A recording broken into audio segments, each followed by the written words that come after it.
Let me take you to now, because it's been 40 years. 1977, Mary and I really started doing this, and I'll take you back to that history in just a minute. But let me just kind of show you where things have gone for us personally and our movement to save planet Earth, our friends and relatives and so on. Just this month, a couple of interesting things that have happened that, I didn't know they were coming. I didn't expect them. It just happened. This is a worldwide cartoon strip called Six Chicks. And the author, Ann Gibbons, she wrote me a kind note, which is in the newsletter that came out today. But I thought this was kind of interesting, this cartoon. Good news, hon. This guy is giving us permission to eat potatoes again, and pancakes and waffles and bread. And they show a picture of our second newest book called The Starch Solution. I don't know how many people really understood this or realized the importance of this cartoon strip. Things are finally changing around. As I mentioned to you, I've been at this for 40 years. In the 1970s, we were winning the vegetarian, vegan, high carbohydrate, low fat, low animals. We were winning with people like Nathan Pritikin, Dennis Burkett, Walter Kempner was a little bit before that. Myself, Neil Bernard, were getting started then, as well as Ornish. In the 1970s, I thought that, boy, in the next 40 years, the world is going to be a healthier place. We won't have obesity problems. I didn't really understand the environmental connection back then.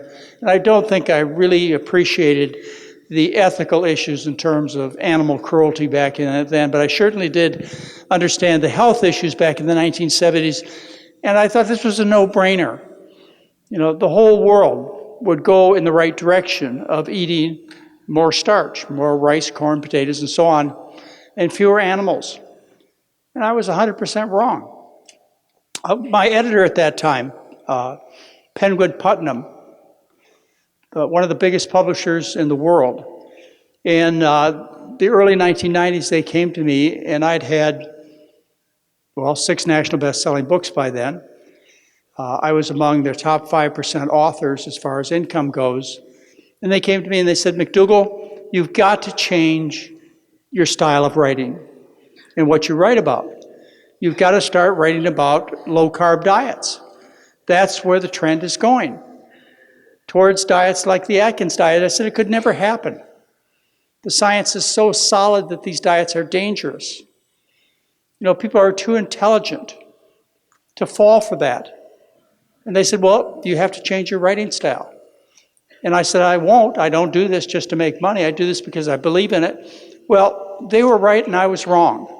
The pendulum swung from the 1980s, 90s, 2000s to the low-carb fad, I guess it's a fad, with wheat belly and grain brain, the resurgence of Robert Atkins, and all kinds of other people that you hear about all the time from your friends. Don't touch that rice. Don't touch those potatoes. Those carbohydrates will hurt you. Well, it's swaying in that direction, but I have to tell you, and I think this cartoon is a clear statement that we're back. And the truth is coming back. It's reemerging. I think the micro devices people have are a big reason for this. Thank you. Is that we have communication and we can share. And just in the few minutes I've spent here with you, you've talked about the use of Facebook and the internet and how you can send these messages to friends and relatives. Well, this is true. We have this opportunity, but don't take it for granted, ladies and gentlemen. I used to have many talk radio shows. In fact, I had a talk radio show on the West Coast that played in the major markets, Los Angeles, San Diego, Seattle, San Francisco. I was rated between number 1 and 7 in all of those markets for a period of 3 years. I used to get 2,000 phone calls a night. I lost all of my shows in 3 weeks when the sponsors started listening to what I had to say. I thought talk radio was going to save the world. Well, back then, in the 70s, 80s, and in the 90s, talk radio was owned by a whole bunch of individuals. And then it was bought up by 4 different corporations who happened to be very conservative in their thinking. And so now the kind of message that I have and that many of you believe to be dear and true and important is very difficult to get out. Don't take it for granted that the internet and the micro devices are always going to be there to tell the truth. I once thought talk radio would save the world, and it didn't. And things have changed. So we've got to work as hard as we can with meetings like this that Ed and Amanda Smith have put on, and many others, to bring people together to share this message. And anyway, this happened too this week. Another surprise to me. I know the cover of Martha Stewart's Living Magazine has eggs on it, but they gave me one whole page. And it's called, let's see, what is it? Be Smart About Starches. And it talks about our program here, about how you should follow a diet high in starch. That's in Martha Stewart Living. Yeah. So I really do believe that things are turning around. Another thing that happened just a couple of days ago is a German publishing company bought a book that Mary and I wrote 24 years ago called the McDougall Program for Maximum Weight Loss. And they paid us a sizable royalty to publish it in German. And another US company just last week bought that same book to put on audio. And the different books that we've written, published in Chinese and Spanish and Russian, and things are changing. I really believe the pendulum is swinging back in the right direction, and we've got to keep our momentum behind it. We can't take for granted that the truth will continue to be spoken and the world will change in a positive way. Well, anyway, with that note as to where we are right now, let me take you back to where all this started. I was raised in the Detroit area of Michigan, which is, I don't know, I think I'd have rather lived in Texas than Michigan, but I met Mary in Michigan, in Grand Rapids, Michigan, and you're going to get a chance to talk to Mary tomorrow morning. I met Mary in Grand Rapids, Michigan in 1971. It was a cosmic collision between 2 entities that never happened before and will never happen again, which, to my fortune and in my opinion, changed the world. Because Mary and I got together and we created something called the McDougall Program. There are lots of people who have known about the kind of philosophy that I've shared with you. Eating a healthy diet based on plant foods, you call it a whole food plant-based diet, and minimize the intake of animal foods. Many of you haven't got over the oil issue, but we'll work on it tonight. So I met Mary in 1971 in an operating room and I fell in love. It took me 3 weeks to get a date. But I was persistent, and we got married shortly afterwards, and it's been a 45-year adventure that I would say every page was exciting and productive. And after we met in 1971, we left Michigan. If we'd have lived in Texas, we'd have left Texas. We just wanted to go to someplace a little bit nicer. And we were thinking about spots like Texas and Florida and California, but we decided instead to go to Hawaii. So in 1972, Mary and I moved to Hawaii, and I started an internship at the Queens Medical Center. I was going to be a surgeon. Thank goodness it didn't work out. I can't nail 2 boards together. So I realized that as an intern that I wasn't going in a good direction, and I basically quit medicine in 1972. But I didn't want to leave Hawaii, and so I was offered a job on the Big Island, Hawaii, to be a sugar plantation doctor. And they offered me $17,000 a year to do this. And so Mary and I and our kitty cats, we moved from Oahu to the Big Island, and I took a job as a sugar plantation doctor, and this is what changed my entire life, this experience, this 3-year experience. As a sugar plantation doctor, I got a chance to take care of 5,000 people who worked on the sugar plantations in Hawaii. These people worked hard labor. They were primarily first, second, and third generation immigrants from Japan, China, Korea, and the Philippines. These are people that moved from their native lands to the Big Island of Hawaii to start a new life. And they, the first generation, and their children, the second, and their grandchildren, the third generation, they were my patients. And they taught me about how to be a doctor. And they also taught me about my limitations as far as helping people. I did a good job when it came to doing things like sewing up lacerations or setting broken bones or lancing abscesses, all kinds of acute problems. Yeah, I was a good doctor, and they were happy patients. But I realized back then in 1973 through 1976 as a plantation doctor that I wasn't helping very many people with chronic illnesses like obesity and heart disease and diabetes and cancer. I was doing a terrible job. Nobody ever got better. No matter how many pills I gave them, they never got better. So I had a very low opinion of myself and my abilities as a physician. But I stuck it out for 3 years. We had our first 2 children while we lived on the Big Island. And then after 3 years, I decided to leave and get a good education and learn how to be an effective physician. So we moved back to Oahu, and I joined the John Burns School of Medicine, University of Hawaii internal medicine program, where I learned to become an internist. Well, I can tell you that what I learned when I went back to Oahu, and I want to make this point right now, is that I was practicing good medicine on the Big Island. The problem is that what I was taught to do, to prescribe all these medications and surgeries, it doesn't work. It didn't work on the Big Island, on the sugar plantation. It didn't work at the Queens Medical Center in Honolulu. It doesn't work at your DeBakey Heart Centers here in Texas. It doesn't work. And I discovered that when I went back into residency. The patients just never got well. But let me take you back to the plantation.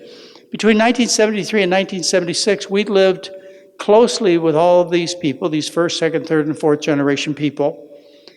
And what I noticed in my practice was that my first generation patients, those who were raised in the Philippines, China, Japan, Korea, those people were always trim, lived long, never had heart disease, prostate cancer, colon cancer, type 2 or type 1 diabetes, rheumatoid arthritis. They never had any of these problems. I also learned that they kept the diet that they had learned themselves as young children after they moved to Hawaii. They'd learned a diet of rice, primarily, some vegetables, no dairy, and maybe a little bit of meat. My first generation patients were trim, healthy, strong. But the second generation, same genes, same type of labor on the sugar plantation, they started to get a little fatter and a little sicker. And by the time I got to the third generation patients, they were just as fat and just as sick as anybody else I'd ever taken care of. When we go back to Hawaii now, which we do quite often, and we look at the people, the third, fourth, fifth, sixth generation Filipinos, Japanese, Chinese, Koreans, and so on, they're some of the fattest, sickest people on the planet. So what I had learned during those 3 years as sugar plantation doctor between 1973 and 1976 is what I was doing as a physician, trying as hard as I could, resulted in consistent failure when it came to chronic disease. And number 2, what I thought was good nutrition was actually poor nutrition. My patients who ate the worst diet had the best health. Those who skipped the dairy group completely and had chicken if their cock lost the cockfight on Saturday, and then they had chicken for the next week. Otherwise, that was all the meat they ate. Those eating 90% of their food as rice were my healthiest patients. And their children and grandchildren who ate a more well-balanced, nutritionally adequate diet became fatter and sicker. And that's what changed my life. And from that point on, when I moved back in 1976 to Oahu, started studying to become an internist. I'm a board-certified internist. My focus has been on learning as much as I can about diet and medicine, standard surgical treatments, whatever the latest diabetic pill is, and whatever is new and old published about nutrition. Now, I've been trying to teach this to people for, well, it's been 40 years now. It will be as of next year, I have been in medicine for a half a century. Yeah. I started in 1968. Yeah, you're clapping because I'm still standing. I've been in medicine since 1968, a half a century, and I've been doing what I'm doing now for 40 years, with as much enthusiasm as I could put behind it. And it's been difficult. My best guess is I've seen personally, touched, taken the history, heard the stories of over 10,000 people. I have personally taken care of in a residential situation, that's where I lock people up. I've taken care of over 6,000 people.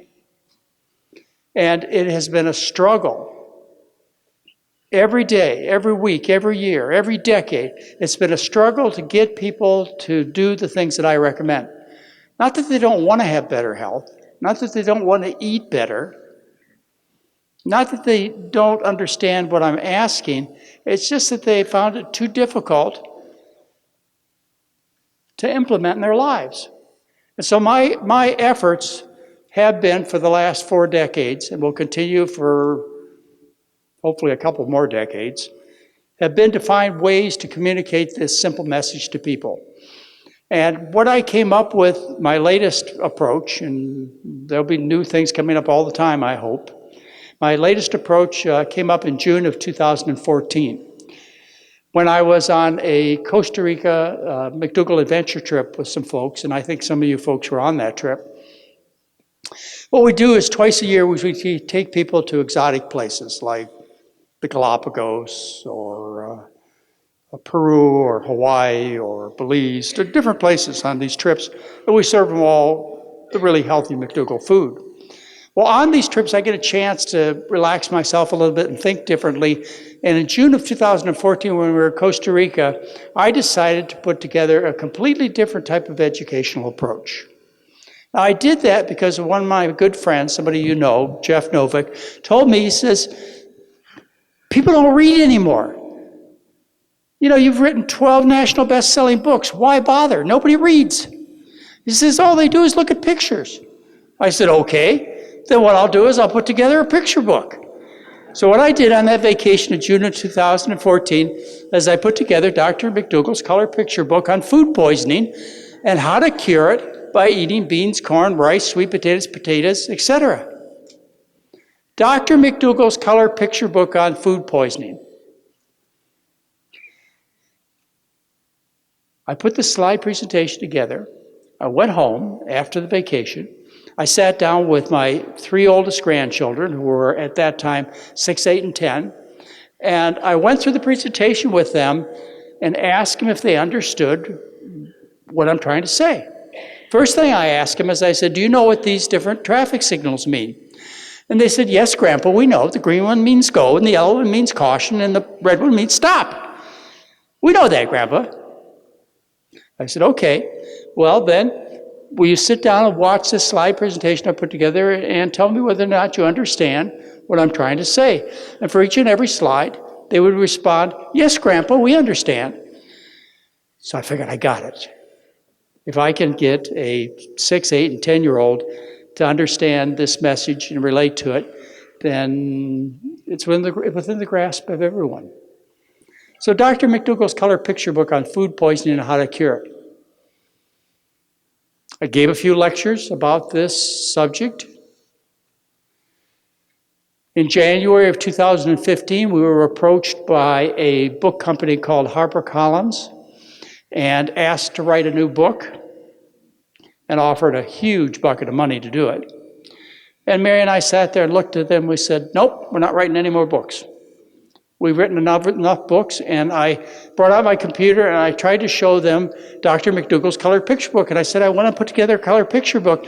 And they just didn't seem to get it. And I actually went to some other book companies, including one that is represented here, and I said, would you be interested in publishing my color picture book? And they said, this is a children's book. We're not going to publish this book. And I said, no, it's not. It's an adult book. It's for adults to read. And I think you should publish it. Well, anyways, to make a long story short, it took almost 9 months for it's Harper 1 of HarperCollins to understand what I was trying to put together. And they agreed to finally do my color picture book, and they put it together in a book that's actually for sale out here, which is going into its 4th printing. It was published last September, so that's a pretty big deal. It's called The Healthiest Diet on the Planet. And the only way I agreed to do that book is if they would allow me to put my color picture book in this book.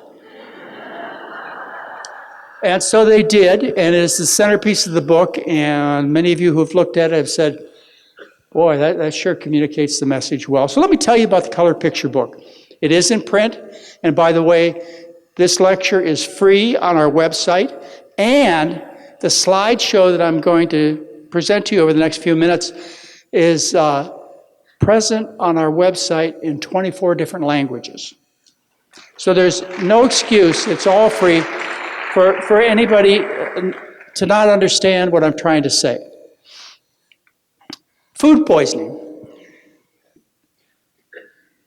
This is what's happening to people in our country, in China, in Europe, in South America, in India, and so on. People are suffering from food poisoning. Food poisoning.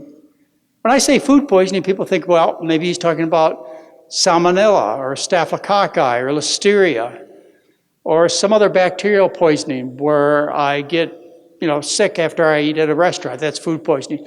Yeah, that's food poisoning.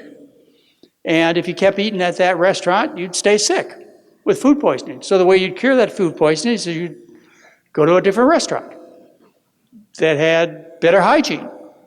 Another type of food poisoning could be, say, food poisoning from lead or arsenic or some other type of heavy metal or environmental contaminant. And that could make you very sick. And the way you would cure that kind of food poisoning is you would remove the lead or arsenic or cesium or whatever else was in that food supply, and you'd cure the food poisoning, right? Well, those are rare causes of food poisoning compared to what's going on in the United States. We're suffering from food poisoning that's due to, well, this audience already knows. It's due to eating animal products and other unhealthy foods. And the diseases that are caused by food poisoning are the following. Obesity. Overweight affects nearly 80% of the people. Back in the 1970s, and I'm going to refer to this, back then, when I was a kid and I had to carry my backpack through the snow, going uphill in both directions. I'm going to talk about back in the 1970s. Back in the 1970s, 14% of the population was obese. If there was an obese child in a class that I attended in grade school, that was a person who stood out, and actually shamefully stood out. Today, 17% of the kids are obese, and another 17% are overweight. 38% of the population is obese, and nearly 80% are overweight. Food poisoning and complications related to obesity. This is food poisoning, both type 1 and type 2 diabetes. Type 2 diabetes is 100% curable with stopping food poisoning. Type 1 diabetes is a whole other story. Heart disease, that's from food poisoning. Arthritis, rheumatoid, psoriatic, lupus, nonspecific arthritis, these are due to food poisonings. Various kinds of cancer like colon, breast, prostate cancer, these are diseases of food poisoning. Purple pill deficiency, food poisoning. Now, people don't seem to make the connection between the fact that their stomach hurts all day long and what they eat. But gastroesophageal reflux disease, GERD, indigestion, whatever you want to call it, is due to the foods we eat. Now, this is the slide that the grandkids like the most. Food poisoning. Oh, Grandpa, we understand that one. In fact, they understand it so well that the grandkids, as well as my children too. So this has been going on for a long time. When I brought this up, they told me, they said, Grandpa, we have kids in our class who have this problem. We know they do because they go in the bathroom and they're there for, an awful long time, 15, 20 minutes, and they make these terrible noises. And so they recognize that the kids in their class are sick from food poisoning. We've known about food poisoning for thousands of years. I can show you stories about pharaohs, priests and priestesses and kings from the Middle East who suffered from food poisoning.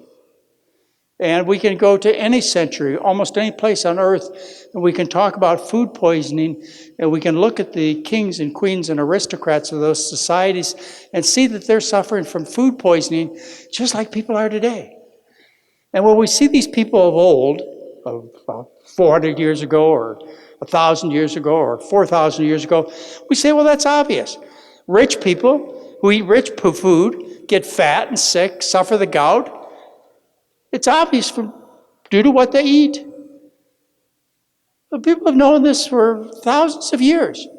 The difference is back then, there were only a few kings and queens and aristocrats. And the bulk of the population ate a diet based on starch, which is rice, corn, potatoes, sweet potatoes, etc. Today, because of our ability to harness fossil fuel, and because of modern technology, transportation, the Industrial Revolution, over half the population of this planet is suffering from the diseases of kings and queens, food poisoning.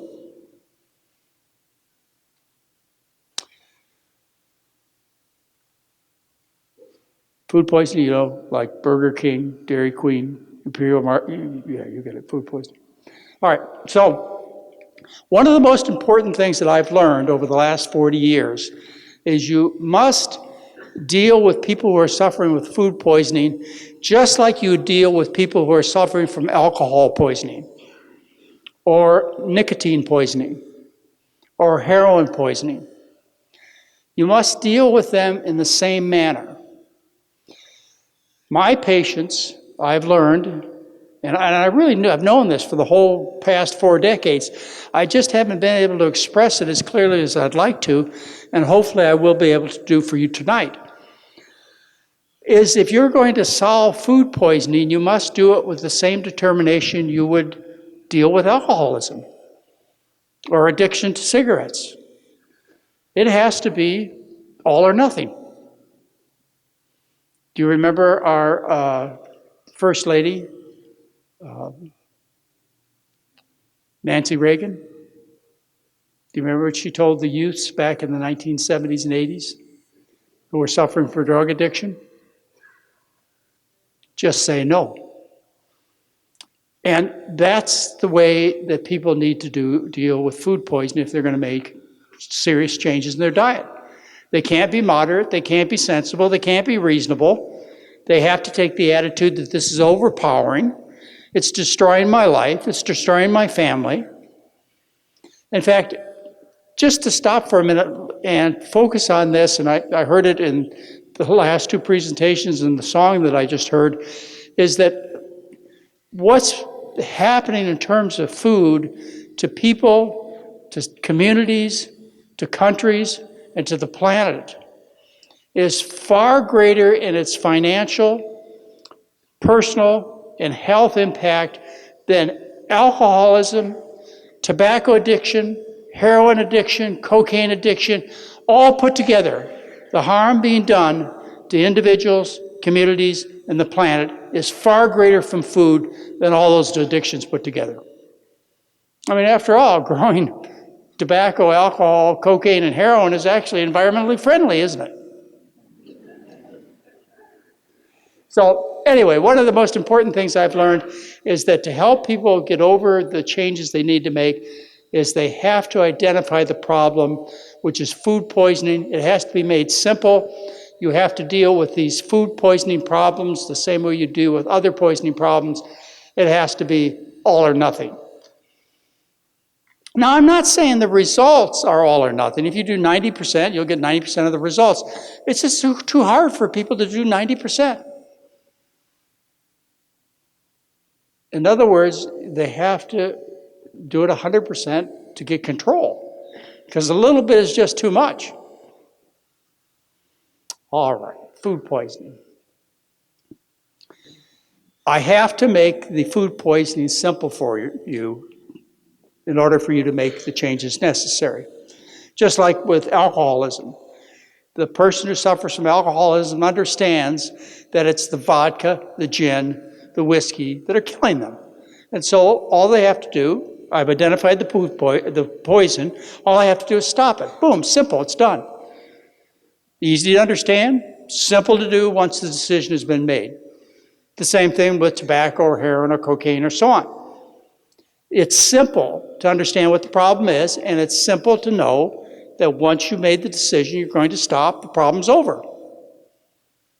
Now, it has to be made that simple with food poisoning also, so food poisoning comes in two categories.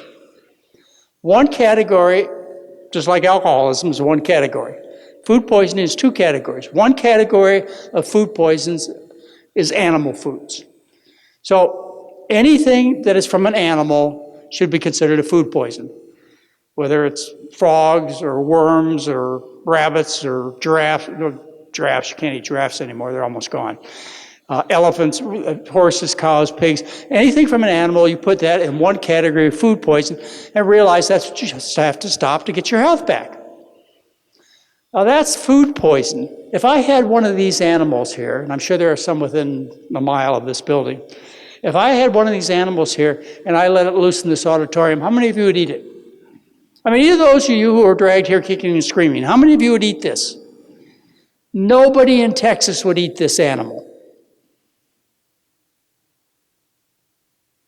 Even if I killed it and took the feathers off of it, they wouldn't eat it.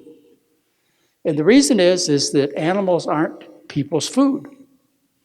So animal foods are poisons for human beings because they're not our food. But I have one pet left. And his name is Einstein. Einstein comes to my back door at least twice a week with a gift for me. This day he brought me one of these. And he comes to my back door and he waits for me and he has a little bird or a mole, or I guess this is a mouse. He comes to me with a big smile on his face and he says, "Dad, look what I brought you." That's his food.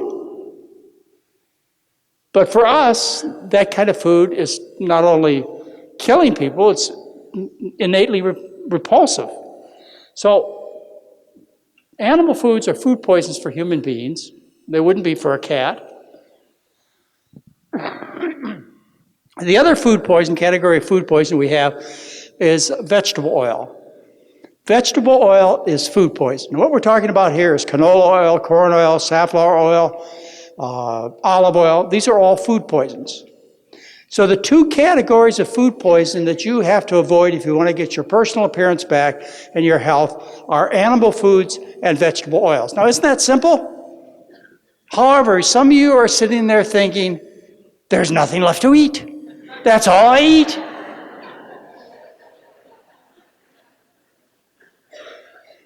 Now, we have our oldest son, we have 3 children. Our oldest son lived in Houston for about 4 years, just moved back to California. And we go visit him in Houston. And Mary and I would say, well, let's go out to eat at a taqueria. He said, "Dad, you can't find any taquerias that don't have pork or animal fat in their beans." I said, "Oh, come on, this is Texas. Right across the border from Mexico. You got to be kidding." Well, Mary and I took a whole day and went down the main highway in the town that he lived in. We stopped at every taqueria, and we could not find a person who even understood what I was talking about, of having whole beans without pork in them. So I have to say, my experience with at least that part of Texas is not encouraging. So vegetable oil is the other. What are you going to eat? I just took away animal foods and vegetable oils from you. What are you going to eat? Well, that's where it comes to a starch-based diet. Starches are what your diet needs to be. This is the diet for human beings, is starch. Okay? Breads, potatoes, legumes, pastas, corn, underground storage organs like sweet potatoes and potatoes. That's what the human diet is. We're starchivores, starchitarians. The human diet is based on starch. And when you plan your meal out, what you should do is you should look at your plate. You don't have to weigh it. You don't have to count. All you have to do is look at your plate and say, about 90% of the food on my plate is potatoes, or sweet potatoes, or rice, or pasta. About 90% of your diet should be starch. And then, notice the green light, by the way, the green traffic light. Here, okay? And then you can add some non-starchy green and yellow vegetables, like broccoli and kale and cauliflower and pea pods and things like that. Those are additions to the starch-based diet. I have to speak to you personally now for just a moment. Many of you, in your efforts to become healthier, in your attempts to become more planet-friendly and to avoid animal cruelty, you've tried to change to a vegetarian, vegan diet. And you found it difficult. You found it impossible. Because what you've tried to live on is lettuce and kale and broccoli and cauliflower. And you say to yourself, no matter how hard or how many times a day you eat, you say to yourself, I don't feel good. I'm not satisfied. This isn't working. I can't understand it. Well, it's because nobody can live on these. No population of people ever has. This is a physical impossibility to do. Not only from the point of view of the human body, nature could not support a diet for human beings based on non-starchy vegetables. So those of you who've been trying to do the right thing for so long, and it hasn't worked out for you, then rethink your efforts. Understand that your food is to be starch, not kale, not cauliflower. These are fine as side dishes, but not as main dishes. They'll never work for you. And then we have fruits. Likewise, a green light. That's part of a healthy diet. Starches, non-starchy vegetables, and fruits. But just a little bit of your diet is fruit. Maybe one fruit, maybe 4 fruits. But not a fruit-based diet. In all my years of taking care of patients, remember, I've seen over 10,000 people personally. I can't think of a successful fruitarian that I've ever met, fruitarian. I've seen people who have tried to live on a fruit-based diet, but they just have not succeeded. Well, fruits are tasty. They're temporarily filling. They're not filling for very long, and that's part of the problem, because they're mostly simple sugars. And somehow it just doesn't seem to work. So your diet should be starches with some fruits and some non-starchy vegetables. All right, so the way you cure food poisoning, the diseases of food poisoning, obesity, heart disease, diabetes, arthritis, constipation, indigestion, the way you cure these diseases is you stop the food poisoning. Just plain and simple. You stop the food poisoning, and then what happens when you stop the animal foods and vegetable oils is your body spontaneously heals. This knowledge is ancient. Here's a controlled trial published over 2,600 years ago from the first chapter of Daniel in the Bible. It's a story about how Daniel came to a new kingdom with his men. And during their visit, the people in the new kingdom asked him to eat a different diet, a diet with meat in it. And Daniel said to the gatekeeper of this new kingdom, we don't want to do this.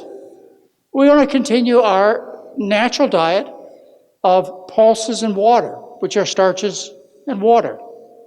And so what they did is his men kept on their basic diet of starches and water, and he asked the gatekeeper to evaluate the results of his men compared to those who ate the royal food, and to report what they observed. And you can find it written in the Bible that the men who ate the royal food were weaker and more sickly looking than those who continued to eat the diet of vegetables and water. This is a controlled trial. It's lasted for 2,600 years. People of old, like, for example, gladiators. Gladiators used to be the rock stars of ancient Europe. Gladiators were, the most important people as far as entertainment goes in a society. Societies living around the Mediterranean. There was a recent archaeologic finding, recent was 15 years ago, where they uncovered a grave plot in what is now Turkey. And digging up this grave plot, what they found were 60 skeletons. And along with these skeletons were their tools of occupation, which were shields and tridents and swords. And in some of the skeletons, they found trident holes in their heads. And so quickly they came to the conclusion that all of these male skeletons were gladiators. And what they did is they looked at these gladiator skeletons and they looked at the bones. And by looking at bones or hair and analyzing the mineral content, you can tell what people ate for their long-term diets. And what they determined was that these men, these gladiators, ate a diet of primarily barley with some beans and no animal foods at all. And this is consistent with the historical accounts of gladiators. If you read about gladiators, they're referred to as the barley men. Now, why would gladiators live on a vegan diet of barley and a few beans? Well, the reason is because the people who owned the gladiators considered them prized possessions and wanted them to perform as well as possible. It wasn't good form to lose in the Colosseum. In fact, you never got to come back again. So the owners of these gladiators fed them, the gladiators, a diet that was vegan of mostly barley and a few beans because they wanted them to win. They wanted them to endure. They wanted them to be strong. And this continues today, this notion that if you want to be a winner, if you want to be strong, you need to live on the diet of human beings, a vegetarian diet, actually a starch-based diet. Winners today, I've met, just since I've been here, I've met a couple of marathon and triathlon competitors, and we've known that the winners of our major long-distance events have been people who live on starch-based diets. For example, Kenyans have dominated, and Ethiopians have dominated the triathlons and marathon events for decades. Since 1987, 40% of the medium and long distance events have been won by Kenyans. 80% of their diet is corn. And Ethiopians who share a similar diet, so a starch-based diet. So athletes of old and of new have known that the way to win, the way to be at your best, is to live on a diet based on starch. Remember, starch is corn, rice, beans, potatoes, sweet potatoes, etc.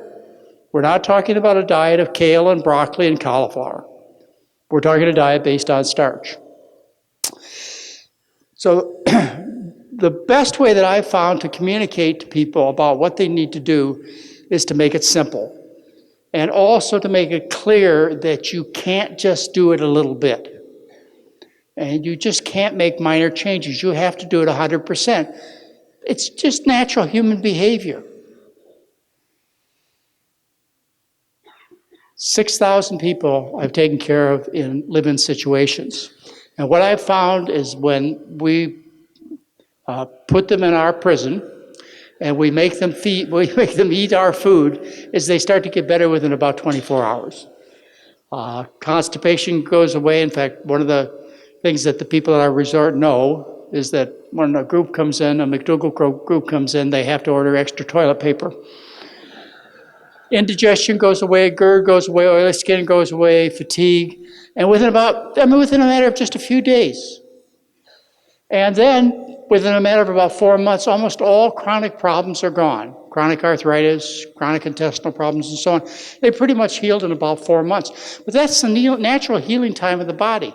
If, for example, I know some of you have had this experience, or friends or relatives have, say you break a bone, like your femur, or your arm bones.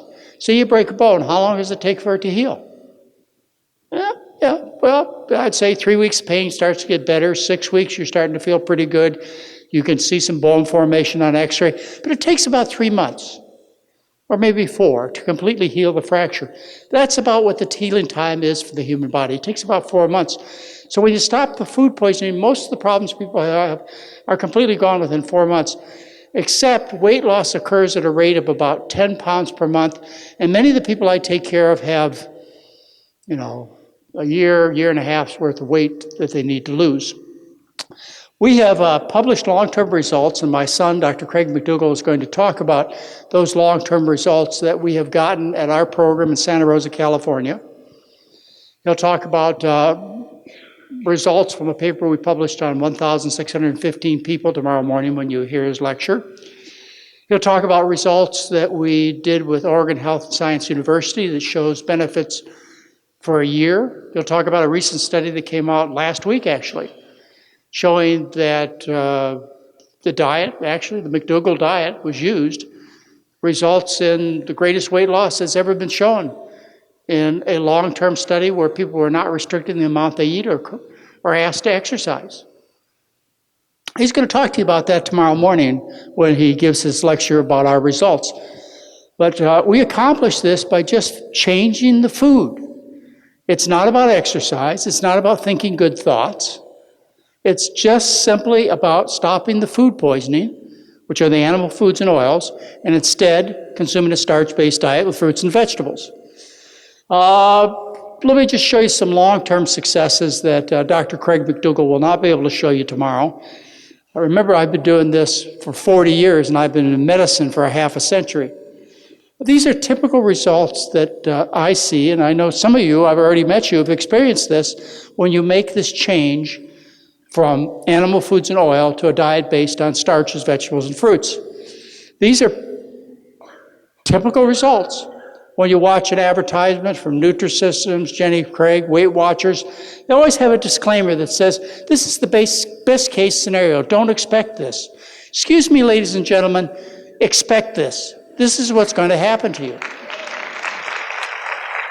So let me just go through a few of these people, and I won't say much about them, but you'll see the before and after pictures, and this is a small sample of hundreds that I have of people who've made change. And what you'll see are a couple of things. One is I want you to notice that the results were profound, not just in weight loss, but also blood pressure changes, cholesterol changes. And I want you also to notice that the people in the before and after pictures, not only do they look trimmer, but they look healthier and younger.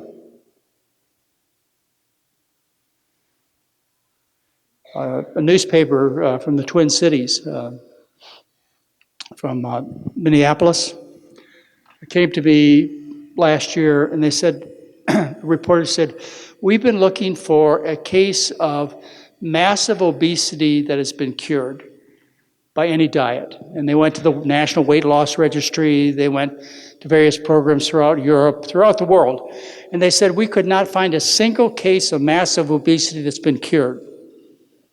Can you provide us an example? So I went through the last picture and the next pictures I'm going to show you of people that we've taken care of. And each and every time the reporter would say, no, this doesn't fit the definition.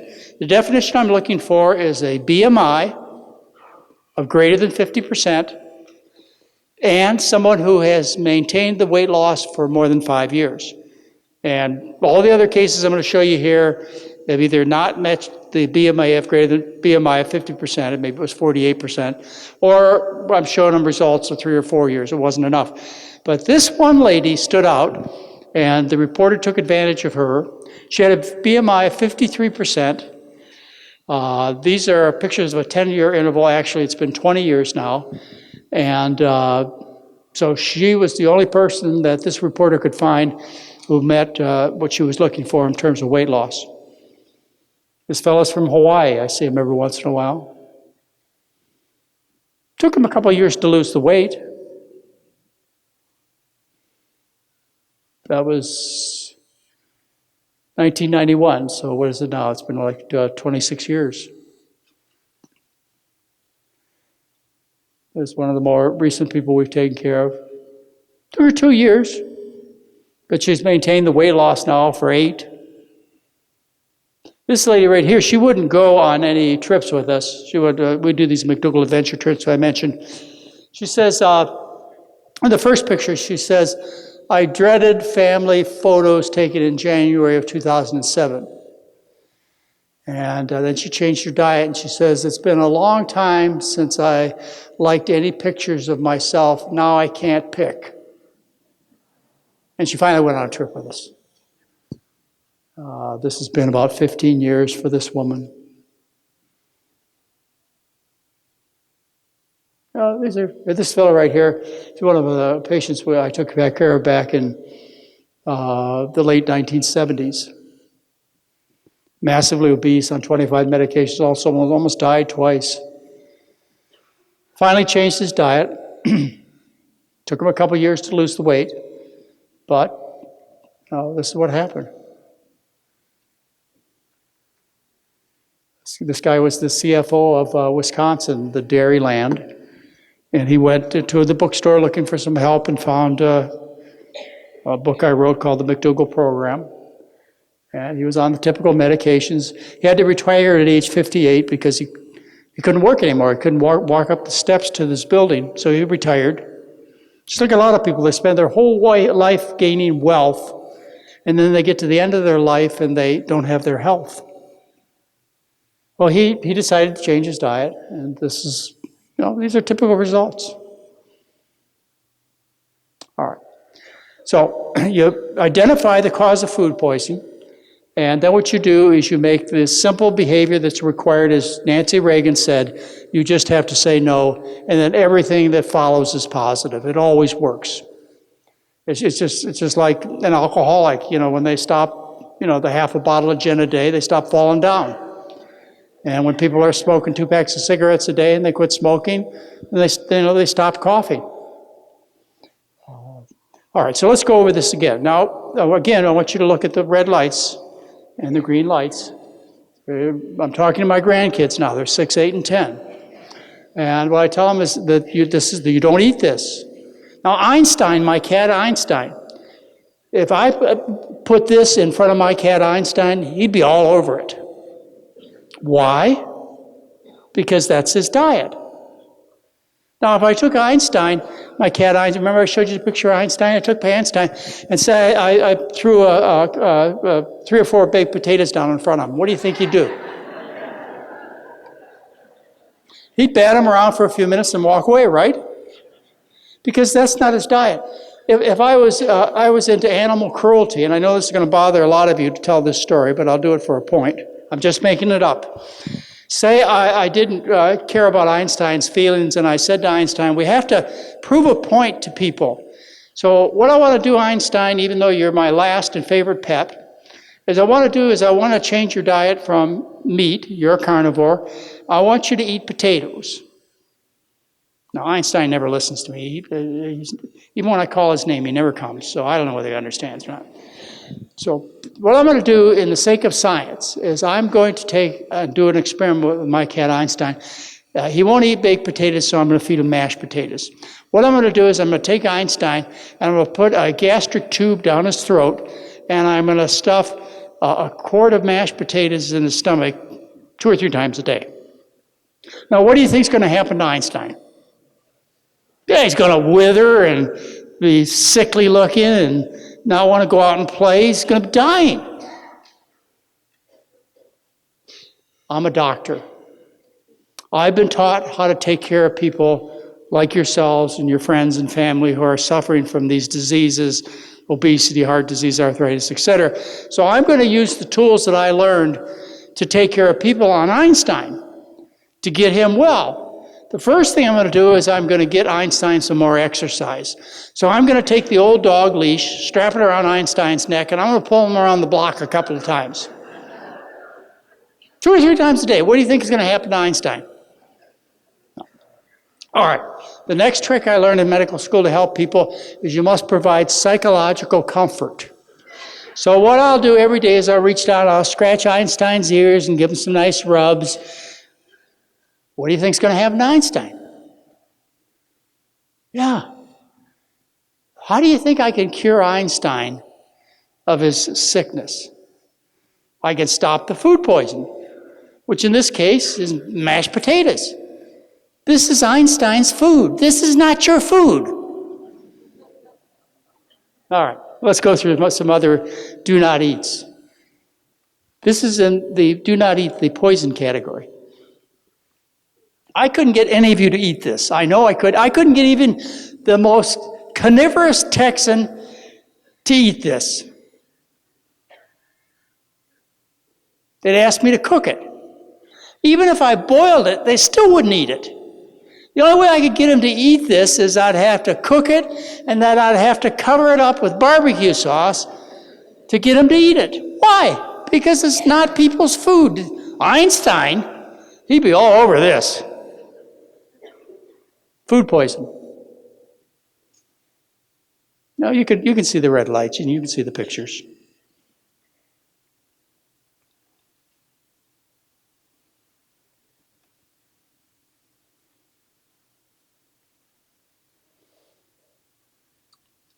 I went to India a couple of years ago and I showed this around at various hospitals in Mumbai.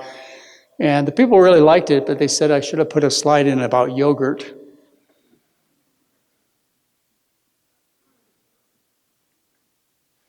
These are fake meats like Boca burgers and soy cheeses, etc. These are food poisons. You should not eat these. We don't feed any of these kinds of foods to our patients. If they get any soy products, we'll talk about this in a couple of minutes, we do serve some soy products, they're rather unprocessed, somewhat natural. They're not these concoctions of chemicals that are put together and compressed into things that look like hamburgers or turkeys or look like the real cheese that you've always enjoyed. We don't serve any of these. They're food poisons. Oil is a food poison. Well, let me just stop for a minute, because I know this group especially, because most of you are vegetarian-oriented, and you're trying to get better health, and you've stopped eating animals, but still, you haven't stopped the vegetable oil. And you can't understand why things are not going as well for you as they should, because everybody tells you it's good to eat olive oil, it's good to eat canola oil. You know, these vegetable oils are good for your heart, and they're good for whatever. And so you keep eating them. Well, let me ask you something. Would you consider, so like for example, this bottle here, well, maybe only half a bottle. What happens when you eat this vegetable oil? Where does it go? You think it comes out your ears? Where do you think it goes? Well, some of it's in the toilet. I know, you can see it in the toilet. But where do you think the rest of it goes? The fat you eat is the fat you wear. It goes under your skin or on your skin. So you have greasy skin and acne, and you're still 70 pounds overweight. But I'm a vegan. Well, I know you're a vegan, and I know you're trying, and I know your intentions are great. You just need a little help understanding that these oils are toxic. This is not food. Ladies and gentlemen, this is an isolated, concentrated nutrient. This does not occur any place in nature. It only occurs after processing. What you do is you take an orange or corn or rice or olives, and you strip the oil out and you leave everything else behind. You leave all the protein, vitamins, minerals, phytonutrients behind. This is an isolated, concentrated nutrient that at best is a medication, and at worst is a serious poison. All right. So why is everybody And why is everybody doing different? And why, when you come up to your friends and relatives and you tell them, look, I went to this conference in Marshall, Texas, and I decided I'm not going to eat any animals anymore, and that includes I'm not going to drink any dairy anymore. Why is it that they'll come back to you and they will say, first, where do you get your protein? And then what will they say next? Where do you get your calcium? These beliefs have existed for 100 years. I was raised by parents who believed the most important nutrients in my diet were protein and calcium. And so my mother and dad went to all efforts possible to make sure that their children got as much protein and calcium as they could possibly feed them, because those were taught as the most important nutrients for a human being to consume. And boy, did we get a lot of meat and dairy. We got so much meat and dairy that as a child, I suffered horrible constipation, terrible stomach aches, serious acne. I was the last one in the group when we were out running on the field. At 18, I had a massive stroke, which is, persisted. That's the way I walk a little bit. The reason I walk a little funny is because of a stroke I had at 18. Resulted in me weighing 228 pounds. Now, I'm less than 150. I won't tell you how much less, but I am less. All that good nutrition almost killed me. At 25, 24, I had to have major abdominal surgery. At 22, I was so fat, my mother called me fat. Because they wanted to make sure I got two of the most important nutrients. If I say protein, you say meat. And I say calcium, you say milk. Well, one of the things that they ought to include with their advertisement, as a disclaimer, or at least some honest dietitian or nutritionist should come out and tell you, is there's never been a case of protein deficiency ever reported in all of history in any form, including scientific studies. It does not exist. Nor do amino acid deficiencies exist on any natural diet. It's never been reported. It's never happened. There has never been a single case of dietary calcium deficiency ever to occur on any natural diet. It does not exist. If I say omega-3 fats, you say, no fish has ever made an omega-3 fat. Only plants can desaturate at the carbon-3 position. So why do we know this? Why do we know that it's the most important thing in a diet to get protein, calcium, and now omega-3 fats? Why do we know this? It's because of normal business practices. It's not because there's a conspiracy out there. It's not because there are people out there trying to hurt you and your kids and your parents. It's because there are people out there doing business. And one of the primary principles of marketing in business is called unique positioning. What you do is you take something unique about your product and you make it prominent in all of your promotion.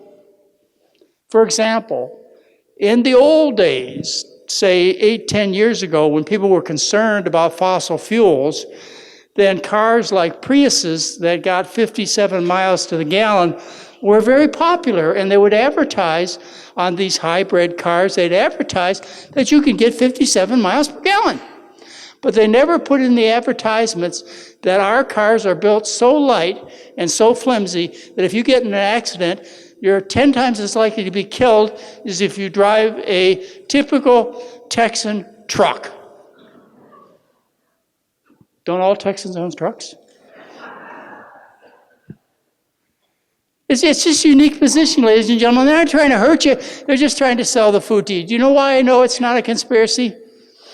It's because I've met the farmers, the people in the livestock industry, the poultry farmers. I've met the dairy farmers. I've met the retailers at Whole Foods who sell these products. I've met these people. And they are just as fat and just as sick as everybody else. If this is a conspiracy, then what would happen is the farmer would come out to his wife and say, don't eat that meat, it will cause breast cancer. Well, just don't tell anybody, we'll give it to the customers. or the man at the cattle farm say, if you eat pork and beef and chicken, and you'll get a heart attack. So don't do it. And their kids are just as fat and constipated and sick as any other kids. These people work in these industries. This is not a conspiracy. It's just business. They're just trying to sell product, that's all, through unique positioning. So that's why everybody knows what I'm saying, and most of you come to understand and believe why everybody knows it's not true, that you've got to eat meat and dairy and fish to get necessary nutrients. One of the most important observations for you to understand what the human being eats and should eat is to look at human history and the kind of diets that people have consumed. And what you find is that all large, successful populations of people throughout all of verifiable human history have obtained the bulk of their calories from starch. Rice. 90% of the diet of people from Asia used to be from rice. When I say used to be, I mean 35 years ago. In 1980, in China, fewer than 1% of the population had type 2 diabetes, and there was almost no obesity. Now in China, they brag about the fact that 12% of their people are frankly diabetic, and half are pre-diabetic. And it's becoming worse every week in China. And by the way, the Chinese government is concerned about it. In the dietary guidelines produced by the Chinese government, they have asked their citizens to cut their meat intake in half. But I do want to point out that the U.S. dietary guidelines still favor you consuming as much meat and dairy as you can stuff in your mouth. So some countries are concerned. Central America, Aztecs and Mayans are known as the people of the corn. Mighty warriors. Populations that lasted for 1,300 years based on corn. South America, the Incas and the people in the Andes lived on potatoes except for when they went to battle, and then they switched to quinoa because it was easier to carry. Africa, diets of millet and other grains. And the Middle East. The Middle East is known as the breadbasket of the world. If you turn on television tonight or tomorrow morning and you watch a news report, what you'll see pictures of people from Syria, Iraq, Iran, Egypt. People in the streets, by the way, angry, upset. Take a look at their physical appearance. Currently, 70% of their diet comes from starch.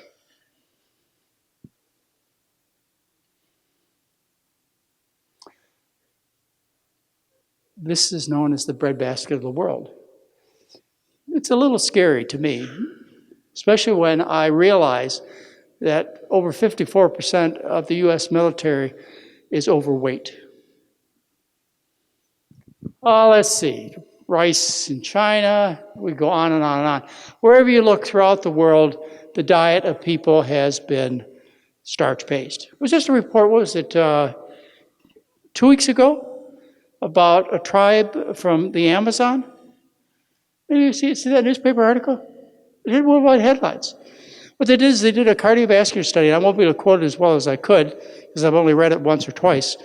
That they did is they did cardiac scans, X-ray scans of the arteries of these people who live in the Amazon, whose diet is basically the McDougall diet, and they found that their coronary arteries were virtually clean compared to Americans. This had worldwide headlines. This is actually a study maybe a game changer that was just reported of these people who live in the Amazon. Over 70% of their diet is starch. So these are the foods that you get to eat. Green lights. Now notice the green lights. I'll just show the pictures. I won't say anything. Starch-based diet.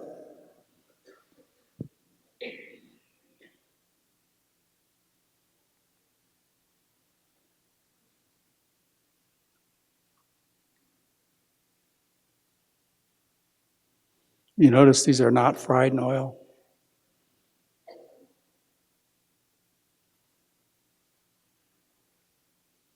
When I went to India, people in India really liked this dish because they could relate to it. How about that? Isn't that pretty? It has eye appeal. It's just, you want to go out and, when this is put in front of you, you can hardly wait to eat it.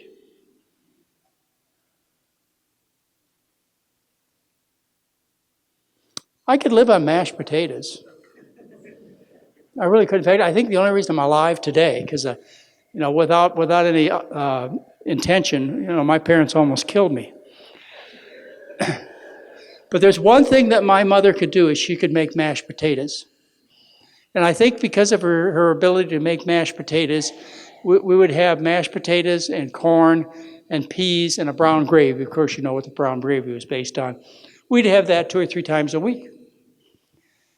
Seriously, if you said to me, John, all you get is one food to eat for the rest of your life, I'd pick mashed potatoes and water. Some of you know Andrew Taylor, the Spud Fit guy, who lived on a diet for a year of just potatoes. He learned that, he'll tell you, he learned that diet from us, actually. I think the origin of it was Mary's Mini Diet that we published about 15 years ago. Sweet potatoes. You can live on underground storage organs. Let me explain that to you. Starch is stored energy that the plant uses to regenerate itself for the next year. What the plants do is they take sunlight and carbon dioxide from the air and water from the ground, and they mix them together through a process called photosynthesis, and they make sugar, glucose. And they use this glucose to keep themselves alive and active during their growing life in the summer and fall and spring. But what they do with some of the extra energy, some of the extra sugar, is they turn it into long chains called starch, amylose and amylopectin. They turn it into these long chains which they store in their plant parts so that after the plant dies, the next season in the spring, the plant can sprout, can germinate, can renew itself. And what we have as a result is we have underground storage organs, which are roots, tubers, potatoes, sweet potatoes, bulbs, corms, underground storage organs. And then we have above ground storage organs, which are known as seeds, which are grains and legumes. And the purpose of these storage organs is so that the plant can renew itself. Well, we as human beings can tap into this source of energy. And it's really the thing that distinguishes us from other primates is our ability to metabolize and utilize starch. The staff of life, bread. The worst food you could possibly eat, right? Ask all your friends. You don't want to get a wheat belly. You know, a wheat belly you remember that, the author of the wheat belly book? You remember that guy, William Davis? The guy with the wheat belly. He's got the staff of life. The food that people have eaten for thousands of years as their main food is the most evil food on the market. Bread. It's not. See, it's got a green light. Comfort food. People naturally look at this and go, oh, I'd love to eat this. What if I put a bowl of this down in front of Einstein? What do you think he'd think? It's not his food. They did a study at Oregon State University last year. An important study to look up. What they did with subjects is they blocked their sweet-tasting taste buds. You know, on the tip of your tongue, you have taste buds that cause you to want to eat sugar, like fruit and white sugar and maple syrup and so on.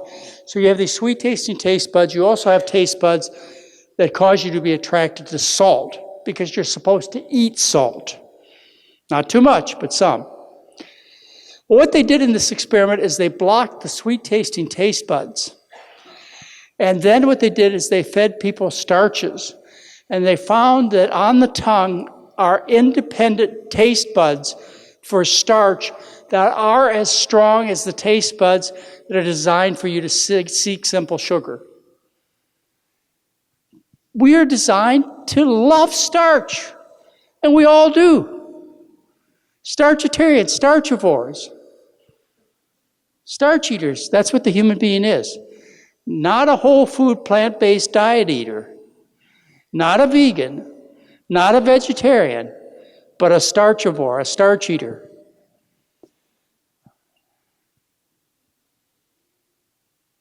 Brown rice is good. And by the way, we only serve brown rice at our clinic, but on our vacations we also serve white rice. It's not a deal breaker. Excuse me, why should white rice be a deal breaker? 2 billion people in Asia lived on white rice. We almost lost World War II to people who lived on white rice. And we lost the Vietnamese conflict to white rice eaters. Why are people making such a big deal about it? Well, brown rice is better. Yes, it is. You can find sushi even in Texas, I bet. I'm sorry, but when my son told me I couldn't find a single taqueria in Houston that didn't serve beans without pork, it changed my whole attitude about Texas. But I believe you probably have Japanese restaurants that serve, you could get this at. Green light.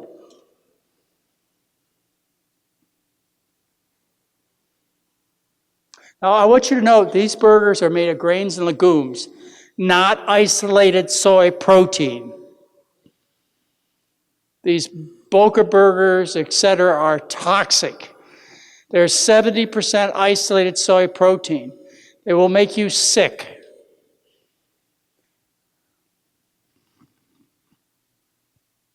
Some fruit, I think, 1 to 4 fruits a day is fine. Why do we limit it to 1 to 4 fruits? One reason is fruit is not very satisfying. People get hungry quickly afterwards, and what you're looking for is satisfaction so that this is sustainable. Well, if you get most of your calories from fruit, you're not going to get the satisfaction you're looking for. Plus, you love fruit. And our patients that come to our clinic, easily, in an hour lecture, they could eat 20 to 30 fruits. Those calories do count. So I think 1 to 4 fruits a day should be a good goal for you. And you can have some of these green and yellow vegetables, that's fine. They add color, interest, vitamins and minerals. They're kind of bitter. In fact, they're very bitter. Wonder why they're bitter. But you can eat some of these. Yeah, we include those as part of the diet. But remember, it's starch-based. Still has a green light. The soy products we serve are all natural soy products, relatively natural, such as tofu, soy milk, miso, tempeh, not isolated soy proteins. Be careful of nuts, yellow light again. Nuts are healthy, but they're fattening. And a lot of folks, and again, fortunately, I can't see the audience, the bright lights are too bright, but my guess is that some of you who are trying to change your diet for environmental issues and animal rights issues and so on, you're failing to communicate the message as well as you could because you personally weigh too much. And you can't understand why you're doing all the right things and your heart is in the right place and you put all this effort to it and you still personally are not able to lose that extra 40, 60, 80, or 100 pounds. And when you stand up in front of your friends and relatives and you say, look, you got to stop eating animals because we have to save the animals and we have to save the earth, they look at you and they go, if I'm going to look like that? Please join me. I feel as strongly as you do about saving the animals and the earth. But if we're going to get those other people who don't understand to listen to us, we have to look the part. And one of the biggest detractions from vegans looking the part are nuts and seeds. They're 90% fat. They're not unhealthy. God put them in hard shells for a reason.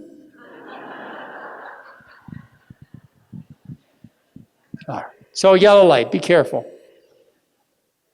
Avocados, 90% fat, be careful. By the way, we do serve both nuts and seeds and avocados, especially at our vacations, but in a little bit at our 10-day live-in programs. However, with caution. Dried fruits, if you need more energy, I met somebody here that's, I think, running 50 marathons in 50 states over the next year or two. And he will need extra energy. And here's a good place to get extra energy, dried fruits. But many people are trying to not get extra energy. And so if what you're interested in is losing weight, this should not be a big part of your diet. Juices, again, another common a common barrier to people with interest in good nutrition and better appearance and health is eating fruit juice. We don't serve any fruit juices at our program except prune juice. And that's just to get things moving. Otherwise, we don't serve juices. You do not improve the nutritional value, the health benefits of a fruit or vegetable by beating it 1,000 times with a steel blade. Salt, pepper, spices, sugar, simple sugars. Caution, be careful. We use a little bit on the surface of the food. Our basic meals are made very low sodium with almost no added sugar, but there's a little brown sugar on the table in the morning for the oatmeal, and Mary on the last day, if she likes the group, she'll serve pancakes and maple syrup. And she seems to like everybody, so they always get maple syrup and pancakes. I recommend strongly against taking supplements. These are dangerous. Taking supplements like folic acid, beta-carotene, vitamin E.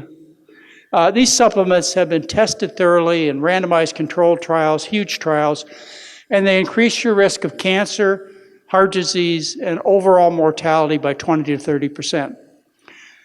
The Cochrane Collaboration, which is a very important organization, when they studied taking multivitamin supplements, you know, the ones my mother used to serve me in the morning, which gave me terrible indigestion, so I knew I shouldn't have been taking them. Just taking a multivitamin supplement daily increases your risk of dying. What the Cochrane Collaboration concluded was that for every 1 million people who take one-a-day multivitamin supplements, there are 9,000 extra deaths. Why? Because these drugs cause serious nutritional imbalances in your body and increase your risk of cancer and heart disease and death. We do recommend B12. We can get into that in a few minutes if you want to. But that's the only supplement that we recommend. In fact, I know you'll want to get into that. Exercise and sunshine, be careful. The intention was for me to live at a latitude of 42 degrees up in Ireland. Instead, I moved to a latitude of 22 degrees in Hawaii. Mary and I lived on a sailboat for 3 years, and I didn't wear the hats and other protection I needed, so I got extra sun damage. Some of you are very dark-skinned, and you should be living next to the equator, and you've moved north to Texas or further north to New York and so on, and you're not going to get enough sunshine, so you have to make extra effort to get more. You want to get enough sunshine for good health, and I don't mean just vitamin D, but you don't want to get too much sunshine and cause skin damage. So be careful about the sun you get. Sunshine is absolutely crucial for good health. And exercise. Exercise is dangerous. Stop and think about it for a minute. Just think about the people you've known over the last 5 years who've ended up in the hospital or dead. Suddenly. What happened? They were exercising. They were out riding their bike and they got hit by a car and killed. Or they were running down the street and fell in a pothole and broke their leg. You know, one of my one of my favorite pastimes for the last 40 years is windsurfing. And I go out in the Pacific Ocean. And the first time I fall off my board, I say, well, he didn't get me that time, so he's probably not going to get me. So swimming with great whites is not good for your health, but it's fun and I love doing it. You should exercise for enjoyment, not for health. And the kind of exercise that most of us need is something as simple as walking. If you do more than that, you're not doing it for good health and you're taking some risk. One last thought, and all of you know this, and I'm not going to go into it, is the issue of the environment. If you're not concerned about your personal health, you're not concerned about your family's health, the animal cruelty issues, be concerned about the grandkids. I have 7 grandkids. They have no future. And the one thing that we can do to change that, and every day I get up, and Mary will tell you this is true. Every day I get up and I say, Mary, just in America, we have 330 million people we need to change. How are we going to do it? And she kind of laughs and rolls over and falls back asleep. But I think we can do it. I really think we can save planet Earth. What's the chance of this happening? Not great, but there still is a chance. And the way we're going to do it is by, yes, driving electric cars, and yes, having solar panels and big solar factories like Elon Musk has built in Nevada. We're going to do it by that. But it's going to take 2-3 decades to get this solar energy and this solar transportation or wind power transportation, to get it to be prevalent enough to make the kind of effect that's necessary.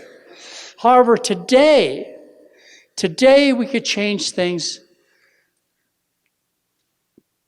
by changing our food more impactfully than we ever could with all the electric cars, all the solar panels that you could possibly produce. You know this fact. More than half the greenhouse gases are produced by the livestock industry. You know that. So today, if President Putin, Prime Minister Modi of India, former President Barack Obama, and current President, what's his name? Whatever his name is. If all these people stood up and said, to save the world, we must change our diet, and we're going to do that right now, and we could do that overnight. Overnight we could, as Americans and as citizens of planet Earth. Overnight we could make an impact that would be greater than anything that could possibly be accomplished in the next 20 or 30 years with all our efforts towards energy and transportation. Just by switching from an animal food-based diet to a starch-based diet. Just back to the traditional human being's diet. We could do that. And that's what Mary and I have been trying to do for 40 years, and I know many of you have been trying for decades to do the same thing. We can. My new slogan.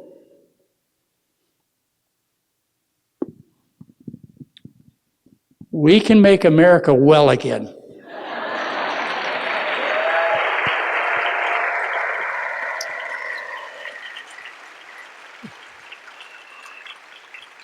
We could do that. I do believe it. Now you say, well, when was America well? Again, I've been at this for half a century. In the 1970s, 14% of the people were obese. Now it's 38%. In the 1970s, we had the dietary goals for the United States put out by Senator George McGovern, which told people that they need to dramatically reduce their intake of meat and dairy and increase their intake of starches, vegetables, and fruits. That was back in the 1970s. Maybe that we should use as a goal for making America well again. Or maybe we can even do better. I think we can. So we need to spread this message. I appreciate the opportunity to come here and, all right. Thank you.